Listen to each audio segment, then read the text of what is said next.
Hello guys, Andrew here. Welcome back to Drew Tutorial. And in this video, I'm going to show you how to search in a chat in Microsoft Teams. So if you're in a chat or a group and you simply want to search for a specific keyword or whatever it is that you want to search for in a chat, you can easily do this two ways.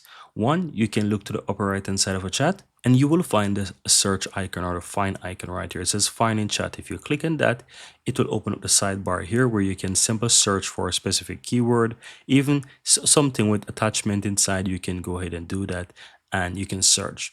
Another way, if you don't want to click it, is by simply pressing Ctrl F while being in the chat or group, and it's going to expand it for you.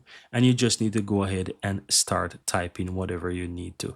So it could be whatever it is. Once you type it and hit enter, it's going to find that in the chat history, and you'll be able to click on those different keywords that it's going to highlight in yellow, and you'll be taken back into the conversation history to that particular section where the keyword can be found. And that's how you can easily go ahead and use a search in chat in Microsoft Teams.